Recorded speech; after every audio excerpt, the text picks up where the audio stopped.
we only have half a dozen countries who are really growing GM crops. The United States, 40% of the world's GM crops are grown in the United States.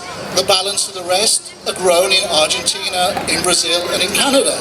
The idea that some people have that GM is everywhere, that everybody's shouting for GM, is simply not true. We have a handful of crops that support the increase of herbicides, pesticides, grown in a few countries. And it's doing nothing, these crops do nothing about feeding the world, do nothing to address our food system.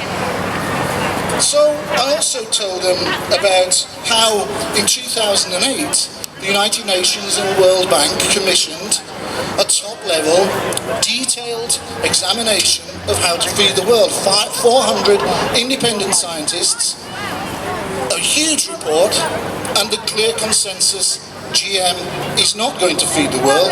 What will feed the world are small farmers, agroecology, organic approaches to food production. And that's basically what they aim to do. And what I'm here to do is to say something about the impacts of that on Argentina, Paraguay, Brazil, vast countries that had wonderful agriculture of their own, that were producing plenty of food for their people. The diet, for example, of a country like Ecuador, which I happen to know is so diverse. Argentina has ceased to be a diverse food producer and has become a country dominated by 24 million hectares of land devoted to GM crops. That's out of 33 million hectares of arable land. That's quite a large amount. And do you know what much of that is for? Much of that is for animal feed and biofuel. And anyone here who drives a car will be putting biofuel into their car, whether they want to or not. They won't have any choice about where that biofuel comes from or the impacts that it has on people. They will be putting it into their car. And we have been given no choice in that matter. And it's the same with the animal feed. With that, any eggs or chickens or cheese, milk and meat that you buy in a supermarket is likely to have been fed with that GM soy that comes from Argentina, Paraguay and Brazil, because Brazil produces both GM and non-GM. And if I tell you what the impacts of producing that animal feed, for which we have specially bred animals that can't survive without it and which are sick and which die early and which are only really produced to make either 8,000 litres of milk a year or meat. It's just extraordinary the process that we've allowed ourselves to get captured in. So now we have animals that are specially designed to take this food, and they are locked up for the most part in what a friend of mine from Brazil used to call chicken or cattle concentration camps.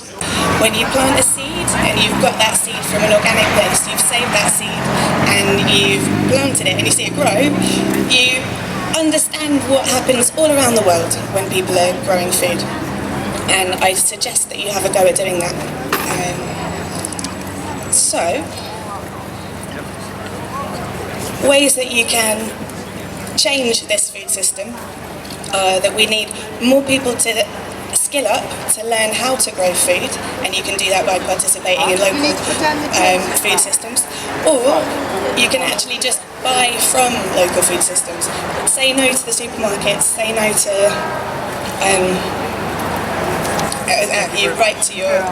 don't buy GMO, support GMO-free food by buying locally, and write to your MP.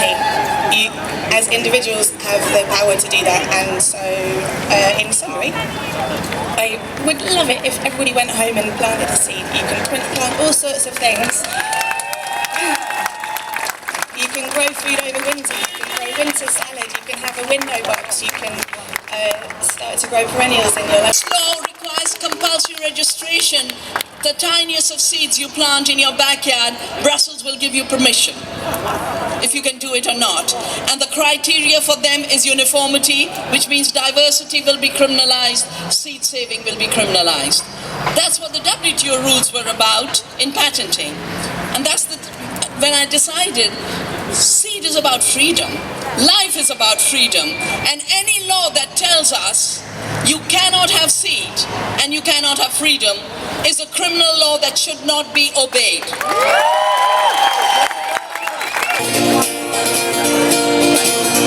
I saw your belief be a dying breath, when all I really want is you on my chest. When through the man's